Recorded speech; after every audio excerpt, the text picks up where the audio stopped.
амьдр 4-р ном. Бурхны зарцнаар. Сайн байцгаана уу? Ах дүү нараа, Бурханд үйлчилж, үгийг нь дуулууртаа дагдаг хүмүүсийг Бурхан хайрлаж, халамжилдаг. Та дохио дуурах бүрд дараагийн зураг руугаа шилжгээ мартуузай. Зураг 1. Өлсгөлөнгөөс дөрвөгч гэр бүл. Рут номны 1-р бүлгийн 1-5 дугаар эшлэл. Бурхан хүн төрлөختнийг бүтээсэн хинч түүнийг хүндэтгэн дагсангүй. Ингээд эзэн Бурхан Израилийн ард түмэнд өөрийгөө таниулж, тэд нараар хүндлүүлэхээр сонгожээ. Гэтэл Израильч мөн Бурханы эсрэг тэрсэлж, хурамч бурхад хиймэл шүтээнүүдийг шүтэх боллоо. Тэднийг өөрлөгөө эргүүлж авчрахын тулд Бурхан энэ нутагт өлсгөлөн дайн самууныг зөвшөөрөв. Энэ үед Израилийн нэгэн гэр бүл хоол унд олохын тулд Моб нутаг руу дөрвжээ. Харин нутагт 10 жил амьдарч байтал нөхөр нь нас барж. Тэгтэл 2 хүү Моб эмэгтэйчүүдтэй гэрэлсний дараач мөн нас барцгаав. Зөвхөн ээж нь л бэр охтуудтайгаа үлдэв.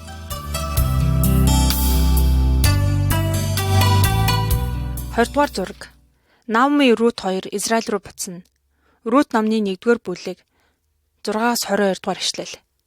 Эмэгтэй нэрийг Наоми гэдэг бөгөөд түүний Моб бэр охтыг Рут Орфа гэдэг ажээ. Наоми Израиль нутаг руугаа буцах гэхэд 2 бэр нь түүнийг даглаа. Гэтэл Наоми буцах зүүн охид минь яагаад та нар надтай хамт явах ёстой билээ? Одоо та нарын нөхөр болчоор хөвгүүдийг би төрүүлнэ гэж юу? Эзэн Бурхан миний эсрэг байсан юм. Ингээд Орфа хадам ихээ үнсээд төрлөх гэрлүүгээ буцлаа. Харин Рут Наомид наалдаж таныг орхихыг надад бүү ятгаач. Учир нь таны явах газар би явна. Таны ард түмэн миний ард түмэн, таны Бурхан миний Бурхан гэв. Ингээд Рут Наоми 2 Израилийн Бэтлехэм хот руу явлаа.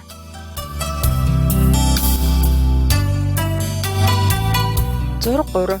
Рут тарин талбайд ажилласна. Рут номны 2 дугаар бүлгийн 1-ээс 23 дугаар эшлэл.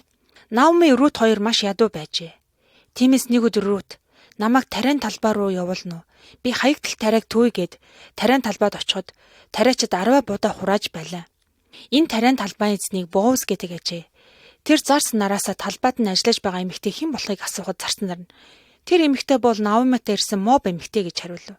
Мөн Боуз Рут хадам ихийг орхилгүй сайн хандсан тухай мэджээ. Ингээд тэр Рутад тариа хураалт дуустал энд миний ажилчдтай ажиллаарай гэж хэлээд зарц нартаа түүнийг гомдоохгүй түүх тариа зориуд үлдээхийг захилаа. Тэр оройн Рут гэртээ харахад энэ бүхнийг хадам ихтэй хэлв. Үүнийг сонсоод Наоми Бурхан эзэн энэ түүнийг ивээх болтугай. Тэр бол манай ойрын хамаатан билээ гэв.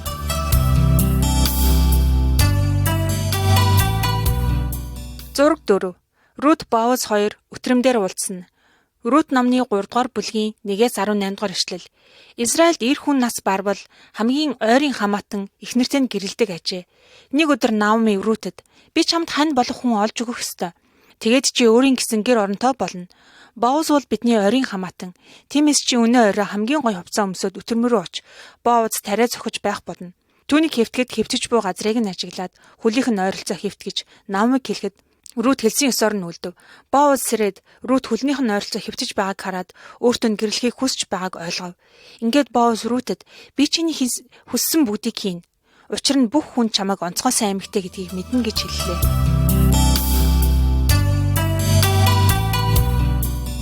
Зураг 5.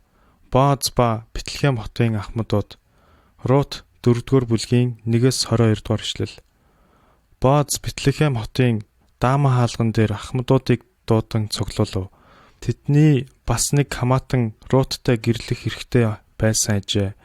Гэтэл бүгд санал нэгтээ Боузд гэрлэхийг зөвшөөрөв.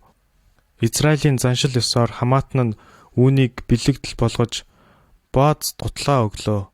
Ингээд Боуз Рутыг эхнэр болгон авчээ. Төдөлгүй Рут хүү төрүүлж түүнийгээ Обед гэж нэрлэв. Израилийн эмэгтэйчүүд Наомид эзэн Бурхан магтагдах болтугай. Танд хайртай бэртэн хүү төрүүлж өглөө.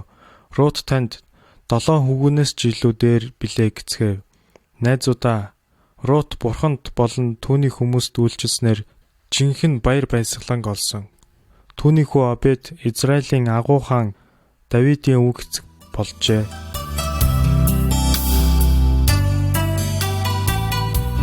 Зураг 6. Мари ба Бурхны Тэнгэр элч. Лук 1-р бүлгийн 26-аас 38 дугаар ишлэл. Рутын цаг үеэс олон жилийн дараа Бурхан нэг эмэгтэйг өөртөө үйлчлүүлэхээр сонгосон нь Мари байлаа. Мари цэвэр ариунаараа байсан ба Йосеф гэдэг залуутай гэрлэхээр төлөвлөсөн байжээ.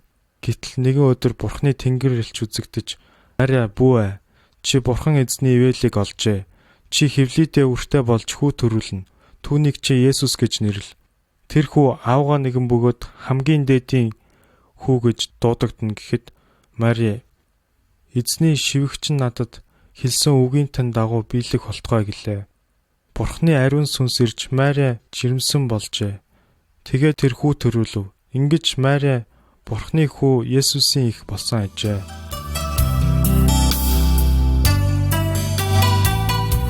Зураг 7. Хаана Бурхан эзэн залбирсан. 1-р Самуэль 1:1-20. Рутын амьдарч байсан үеийн дараахан Израилийн нутагт Хаана гэдэг нэгэн эмэгтэй байлаа. Нөхөр нь түнд маш их хайртай боловч тэдэнд үр хүүхэд заяагаагүй ажээ. Хаана нөхөртөөгөө Шилод байдаг Бурхан эзний өргөө рүү дахил өргөхөөр явдаг байжээ. Хаана эзний өргөөнд орж, "Бурхан минь, хэрэв та намайг санан дурсаж хүү өгвөл би хүүгийнхээ амьдралыг танд өргөх болно" гэж уруулаа өмөлзүүлэн зүрх сэтгэл дотроо чимээгүй залбирч байв.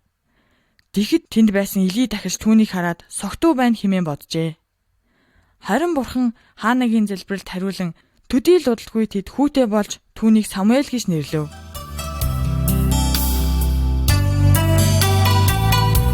Зураг 8. Бурханы өргөөнд дэх бяцхан Самуэль. 1-р Самуэль 1:24-28, 2:12-оос 17, 3:1-21. Самуэлийг балчир насанд хүрэхэд Хаана түүнийг эзэнд өргөхөөр Бурханы өргөө рүү дагуулan иржээ. Хүүгээ Шилод буй эзний дахилч Элитэй хамт амьдруулахаар авчирсан инээж. Эли дахилч 2 хүүтэй байлаа. Тэд дахилчийн өрг гүйцэтгэдэг авч олиггүй муу хүмүүс байв. Тийм учраас Бурхан эзэн дахилчлаараа дамжуулан арт түмэнтэй ярихаа болжээ. Нэг шөнө Самуэль Бурханы өргөөнд унтахаар хэвтэж байтал гинт Бурхан эзэн Самуэлийг нэрээр нь дуудав. Тэр Эли рүү гүйж очин "Та намайг дуудсан тул би энд байна" гэж өгүүлв. Харин Эли, "Би чамайг дуудаагүй. Буцаж яваад хэвтэгтэн" гэсэнд Самуэль буцаж яваад хэвтэв. Ийхүү энэ явдал 3 удаа давтагдахад балчир хөвгүүнийг эзэн дуудаж байгаа гэдгийг Эли ойлгов. Эли Самуэльд "Хэрэв Бурхан чамайг дуудвал эзэн минь айлдаж хайрл, боол таныг сонсож байна" гэж хэлээрэй гэв. Энэ цагаас хойш Бурхан Самуэльтэй ярих болж тэр Израиль дагуу удирдагч болсон юм.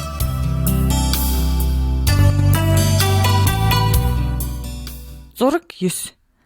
Самуэль Израилийн төлөө залбирсан нь. 1-р Самуэль 4:10-аас 11, 7:2-оос 14. Израильчууд тэдний дайсан филистчүүдэд ялагджээ. Элигийн 2 хүүг Бурхан шийтгэж тэд дайнд алагдав. 20 гаруй жил филистчүүд Израилийг дарлаж байсан тэр үед Самуэль арт түмэндээ "Та нар бүх зүрх сэтгэлээрээ эзэн Бурхан руу эргэж харин Бурхтаа зайлуулан зөвхөн эзэнд л үйлчил. Тэр та нарыг филистчүүдээс аварна" гэхэд Израильчууд Самуэлийн хэлснийг даглаа. Ингээд тэд бүгд цугларч Самуэль Бурханд дахил өргөн Израилийн төлөө залбирлаа. Тэр үед филистчүүд Израильтай тулалдахаар дөхөж ирмэгц. Төгс учир Бурхан тэдний дээрээс аянга буулгаж хяар цохив. Ийхүү филистчүүд ялагдаж Израилийн газар руу дахин халдаж орж ирсэнгүй.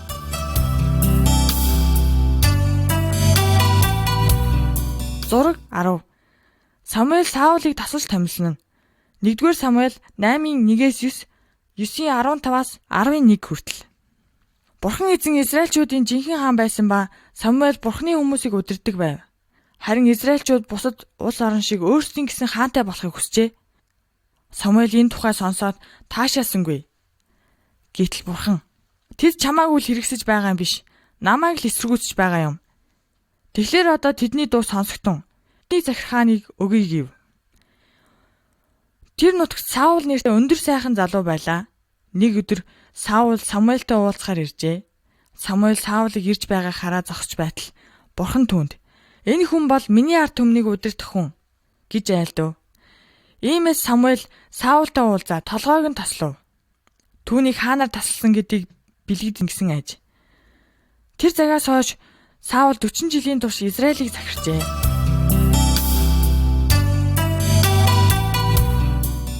Зураг 11. Саул Самуэлийн хормоноос зурсан.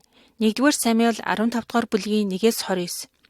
Амалекчууд бол Израилийг хорлохыг санаархдаг муу хүмүүс байжээ. Иймээс Самуэль хаан Саулд очиод Бурхан ингэж айлдаж байна. Амалекчуудыг алж тэдэнд хариалагдах бүгдийг устгах гэжээ. Бурхан Саул тусалсан учраас түүний цэргүүд амалекчуудыг ялав.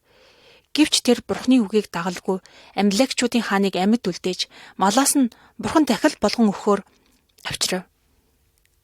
Тэгэхэд Самуэль Саул хаан дээр ирж "Чи эзний үгийг дагсангүй." Самуэль явхаар эргэтэл Саул Самуэлийн дээлийн хормоноос зурч Самуэль түнд "Эзэн өнөөдрөөс эхлэн чамаас Израилийн хаанчлалыг буцаан авч түүнийг чамаас илүү хүнд өгнө" гэжээ. Найзуудаа, Саул хэдийгээр Бурханд дахил өргөж байсан ч түүний үгийг дуулууртаа дагаагүй юм. Бурханыг дуулууртаа дагах нь дахил өргөхөөс ч илүүгээр түүнийг баярлуулдаг билээ.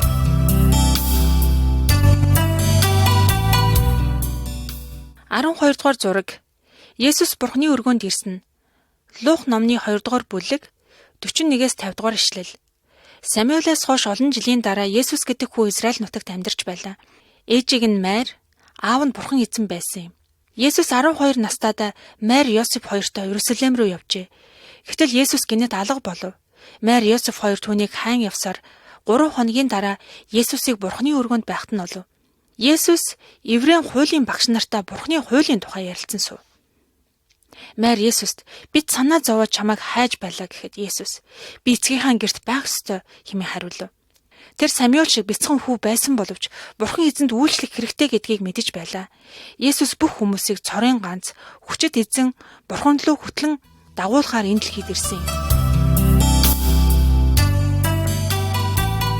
Урд цагт Бурханы зарц гэгдэх агуу хүмүүс амьдарч байжээ. Тэд яаж агуу босныг дараах түүхэнд өгүүлнэ. Та дохио дуурах бүрд дараагийн хуудас руу шилжихээ мартуузай. 13 дугаар зураг. Зоригт хончин Давид. 1-р Самуэль 16, 17 дугаар бүлэг. Саул Израилийн анхны хаан байсан боловч Бурхан эзэндээ дуулууртай байсангүй. Иймээс Бурхан түүнийг орхиж түүнд туслахаа болжээ. Тэр нутагт Давид гэдэг нэгэн хүү байж. Тэр амьд Бурханд итгэдэг байсан учраас аюулаас айлгүй аавынхаа хоныг хариулдаг байлаа. Нэг өдөр арслан хон руу дайрахад Давид мөнөх арслан алж сүргээ аюулаас аварчээ. Тэрээр бас чадварлаг хөгжимчин байсан учраас Бурхан эзнийг магтан дуулдаг байлаа. Давид Бурханы хүссэн сайн хүн байсан учраас Бурхан Саулийн оронд түүнийг хаан болохоор сонгов.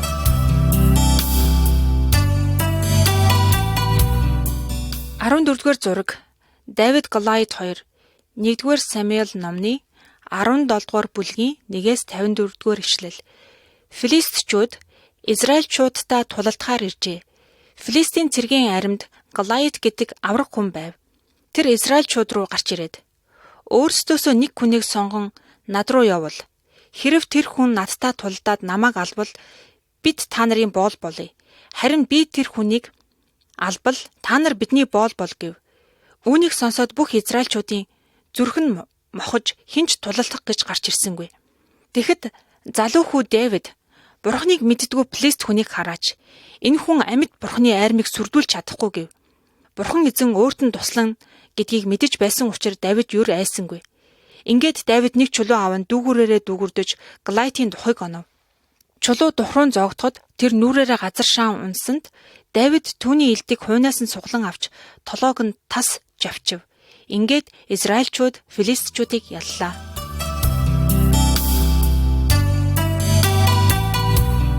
Зураг 15.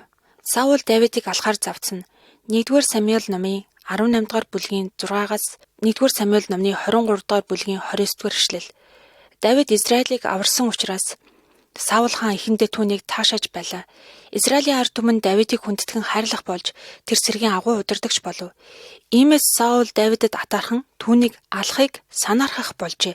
Нэг өдөр Саулын өмнө Давид ятгаа авч тоглох үед Саулд муу сүнс ирж жадаас шүүрэн авч Давид руу шитгэхэд түүнийг онолгүй жад нь хананд зогтжээ. Үүнээс хойш Саул Давидыг олон удаа алахаар завдав. Саулын хүү Йонатан болон олон Израильчууд Давидэд тусалж тэр Саулаас цухтан цөл рүү явв.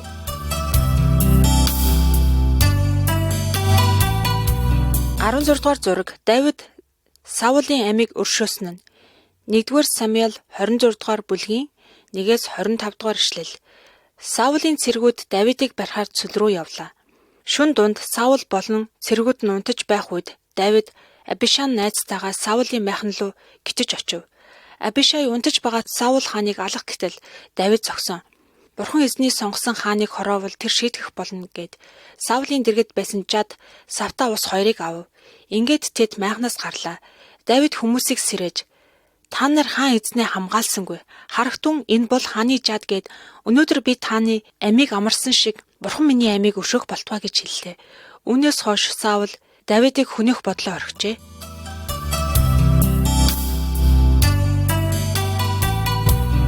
Дугаар зураг Давид хаан болсон нь. Филистчүүд дахиад Израильчуудтай тулалтаар ирлээ. Энэ дайнд хаан Саул болон түүний хүн Йонатан алагдчихэ. Тэгэхэд бүх ард түмэн Давидыг Израилийн хаанаар өргөмжлөв. Давид Иерусалим хотод хааны ордон бариулжээ. Бурхан эзэн Давидэд би чамайг хоньны бэлчээрээс авч өөрийн ард түмний хаан болголоо. Би чамайг энэ дэлхийн агуу хүчрхэг нэгэн болгоно гэж альджээ. Үнэхээр Бурхан эзэн Давидэд Израилийн дайсныг ялах агуу хүчийг өгсөн юм.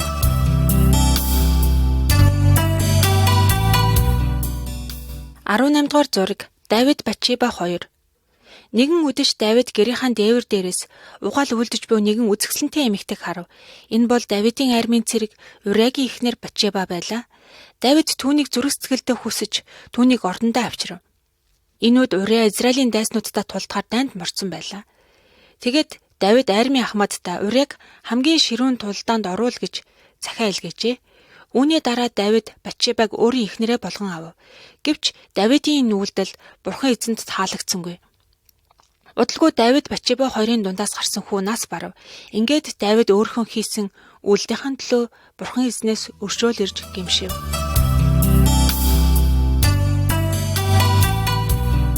Зураг 19. Бурханы өргөө. 2 дугаар Самуэль 7-гийн 1-ээс 29, Хаадын дээд 2-ийн 1-ээс 19. Хэдийгээр Давид Бурханыг хайрлаж, түүнд үйлчлэхийг хүсдэг байсан авч Бурханы эсрэг гин үгэл хийсэн. Давид Бурханыг хүндэтгэж сүрлэг том өргөө барихыг хүсгэд Бурхан эзэн чи олон хүмүүсийг алсан учраас надад ордон барьж өгөхгүй. Харин чи Соломон нэртэй хүүтэй болно. Тэр надад өргөө барьж түүний хаанчлал үүр цэцгэлээ өгч болно гэв. Тиймээс Давид үхийнхээ өмнө Бурханы өргөөнд хэрэгтэй бүх зүйлсийг бэлдэж хүү Соломон барьж дуусгажээ. Энэ өргөөг барихад 7 жил болсон ба гайхамшигтай сайхан өргөө болжээ. Олон зуун жилийн турш Израилийн ард түмэн Иерусалим хотод буй энэ өргөөнд ирж Бурхан эзэнд мөргөн хүндлэл үзүүлдэг байжээ. Тэд мөн өөрсдийн хаан Давидыг хизээж мартаагүй билээ.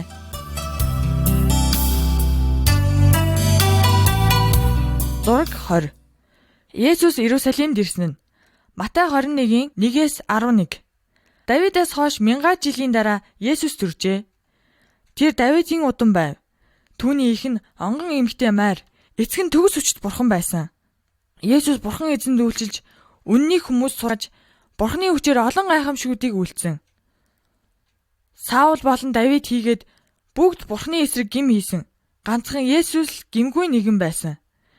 Нэгэн цагт Есүс элжиг унан Иерусалим руу ороход хүмүүс Давидын хүү Хосана эзний нэрээр ирэгч нь ерөөлтэй гэж хашгирч байв. Есүс бол Давидаас жагуу нэгэн ба хаадын хаад эзний эзэн юм.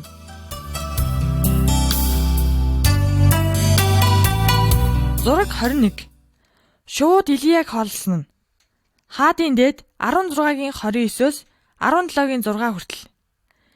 Давид ба Соломоны үеэс хойш Израилийг өөр нэгэн хаан захирч байсан Ахаб хаан байлаа. Түүний эхнэрийг Изабель гэдэг ба тэр хорон санаатай муу эмэгтэй байлаа. Тэр Баалын худал бурхтад мөрөг гэж тулган Бурханы олон хүмүүсийг алжээ. Тэр үед Илия гэдэг Бурханы агуу зүнж байв. Нэгэн өдөр Илиша Ахаб хаан руу ирж Израилийн амьд Бурханы нэрээр энэ газарт 3 жилийн турш бороо орохгүй гэж айлдав. Ингэж Бурхан Израилийн газар нутагт агуу өсгөлөн зөвшөөрөв. Бурхан Илияг Жирид гэдэг газар авчираад булгаар ундлан өдөр бүр түүнд шуудаар хоол зөөдөг байлаа.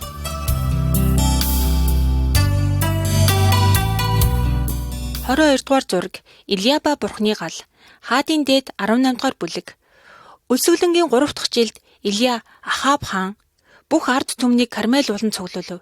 Тэгээд тэр тэдэнд "Эзэн үнэхээр бурхан юм бол түүнийг даг.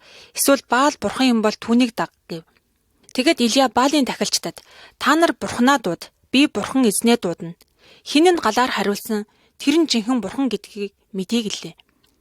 Баалын тахилчид бүхэл өдөржин бурханаа дуудав. Тэд тахилаа тойрон бүжиглэж өөрсдөө хутгаар хэрцэн ч юр гал гарсангүй. Оройн Илия тахилаа бэлдэж усаар дүүргээд бурхан эзэн тандан залбирсанд тэр даруй тэнгэрээс гал буун ирлээ. Дахил нь усаар дүүрэн байсан ч дүрсгийн асав. Тэнд байсан бүх хүмүүс эзэн бол цорын ганц амьд бурхан хэмээн хашгиралдав.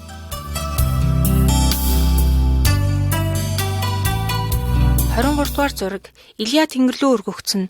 Баалын тахилчид 20 муу хүмүүс байсан учраас Илия тэднийг алжээ. Гэтэл Изебел Илияг алахаар занл хийхэд Илиян айн цөл рүү цухтав. Тэнд бурхан Илиятай уулзахад тэрээр айхаа болов.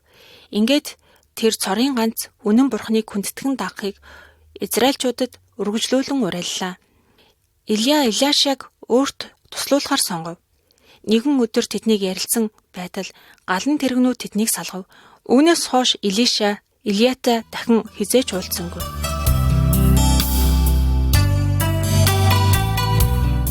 Дугаар зураг Мөсө, Илия, Есүс 3. Энэ явдлаас хойш 700 жилийн дараа Илия дэлхий дээр дахин бууж иржээ. Мөн Илиагаас өмнө амьдарч байсан Мөсес, Илия, Есүстэй уулан дээр уулзав. Энэ үед Петр, Йохан, Яков 3 тэднээс бурхны алдар сасарч байгааг харж байлаа. Гэтэл Тэнгэрээс бурхан эзэн "Энэ бол миний хүү, түүнийг сонсох тун" гэсэн дуу гарав. Найзуудаа, Израилийн бүх агуу хүмүүс зөвхөн Есүсийг гэрх талаар зөгнөж байсан. Есүс хүн бүрт үйлчилж биднийг эмийн төлөөсийг төлөхөөр ирсэн. Есүс үхлээс дахин амилж бидэнд ариун сүнсийг өгсөн юм. Иймээс та түүнийг мэдэж мөнх амийг хүлээн аваарай.